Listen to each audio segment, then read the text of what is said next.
Teman-teman, jadi saya tuh ngerasa banyak hal yang perlu dirombak sih dalam materi pelatihan pilot drone. Karena kalau selalu mengacu pada, saya punya beberapa buku.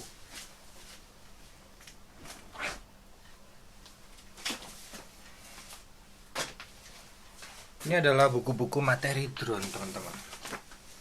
Sorry, kalangin ya. Saya pakai HP soalnya. Ini beberapa buku materi drone. Yang pasti regulasi itu wajib harus disampaikan dalam pelatihan pilot drone. Tapi di sini saya punya, ini keluarannya remote pilot guidance, ini yang dulu saya pernah ikut. Terus ini keluarannya Eropa untuk pilot drone. Ini keluarannya FAA untuk pilot drone. Saya pelajari semua. Saya juga pernah ikut juga. Dan sebenarnya kok banyak hal yang saya rasa nggak perlu gitu loh, teman-teman. Kayak apa ya, cuaca itu hanya untuk kebutuhan bagaimana pada saat kita mau menerbangkan drone ini, cuacanya memenuhi syarat nggak, bagaimana tekanan udara, bagaimana aerodinamika perlu, tapi hanya untuk drone, entah itu helikopter, trikopter, multikopter, tapi sebatas itu aja. Nah, kalau yang di sini waduh, terlalu luas. Sehingga apa, kalau terlalu luas dan ilmunya tidak terpakai, kayak bagaimana merawat baterai drone, kayak bagaimana kecepatan angin di 2 meter sama 5 meter sama 10 meter itu perbedaan kecepatan udara bagaimana, itu kan penting ya untuk pilot drone. Tapi nggak ada di 3 buku setebel-tebel ini, nggak ada. Jadi saya harus rombak sedikit. Saya akan bikin sesuatu yang sekiranya kalian tidak cepat lupa dengan ilmu yang diberikan. Jadi saya nanti kalau ngajar, saya akan rubah nih. Saya udah bikin beberapa list. Jadi gini, di sini ada, saya kasih judul materi baru untuk pelatihan pilot drone tingkat 1, yaitu untuk basic maksudnya. Teman, basic itu bahasa Indonesianya agak sulit. Ini pakai bahasa Indonesia, basic. Jadi tingkat 1 gitu ya. Airmanship pasti harus, regulasi dan administrasi pasti harus, kemudian transmisi radio. Ada di buku tebel-tebel itu, radio transmission itu lebih ke arah untuk komunikasi dengan tower, untuk mengerti kode-kode gini-gini, nggak penting untuk pilot drone. Pilot drone itu yang penting ini mengetahui apa itu pita frekuensi yang digunakan untuk streaming, dan juga GPS. Seperti apa sih, apa itu GPS? Ada berapa macam GPS yang ada di drone kalian? Pakai frekuensi apa GPS kalian? Terus streaming dari remote ke drone itu frekuensi apa? Terus dari kamera drone ke HP itu frekuensi apa? Gimana kok bisa terjadi? Itu kan yang penting itu kan, ya. Terus cuaca.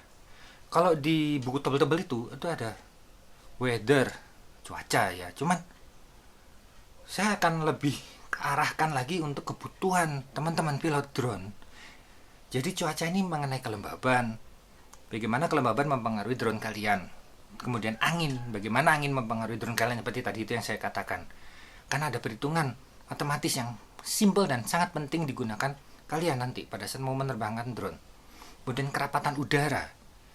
Bagaimana kerapatan udara itu akan mempengaruhi aerodinamika. Drone itu punya aerodinamika, tapi tidak terlalu luas. Kita tidak perlu belajar bagaimana sebuah sayap pesawat kayak gini terbang. Ini nggak usah. Kita nggak nerbangin itu. Ini dalam konteks ya, jadi lebih dikerucutkan lagi, konteksnya harus jelas. Jadi konteksnya untuk helikopter, quadcopter, multikopter, itu aja sih. Nah, terus saya tambahkan lagi, saya persingkat, ini tambahan dari saya sendiri adalah anatomi drone. Kenapa perlu? Karena anatomi drone ini banyak kalian yang tidak tahu mengenai baterai. Baterai itu kalau mau disimpan tuh safety-nya bagaimana? Baterai safety. Terus penanganan baterai manajemen, nggak ada loh. Di buku tebel-tebel itu nggak ada. Terus baling-baling.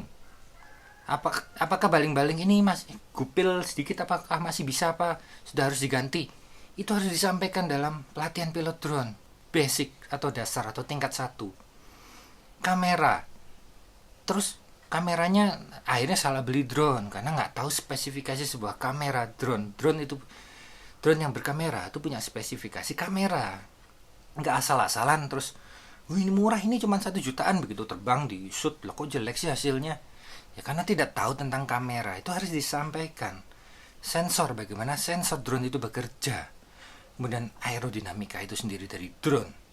Baik yang mana bentuk sebuah drone itu akan sangat mempengaruhi aerodinamikanya dia terhadap angin dan menerobos angin maupun terkena angin. Itu kan sangat penting ya. Jadi mudah-mudahan teman-teman yang lain juga, para pengajar juga mau ya lebih mengerucutkan lagi keilmuan ini. Karena kenapa? Karena belajar di dari buku setebel ini saya aja udah lupa apa sih isinya buku ini. Kalian juga kan, yang kita pernah satu kelas, ada yang pernah teman-teman satu kelas dengan saya ikut sertifikasi pilot drone ini mungkin FHA juga ada yang pernah ikut. Masih ingat kepake setiap hari, setiap kali nerbangin drone? Enggak kan? Ini harus dikerucutkan lagi. Jadi untuk berikutnya nanti kalau saya ngajar lagi untuk pelatihan pilot drone, saya harapkan materi yang baru saya bikin itu akan lebih berguna dan bermanfaat, tidak sia-sia dan tidak dilupakan. Ya itu aja dulu video dari saya, semoga bermanfaat. 6 menit videonya. Langsung saya upload dari HP soalnya. Hari ini tanggal 12 Mei 2022. Ya, 12 Mei 2022. Betul. Makasih.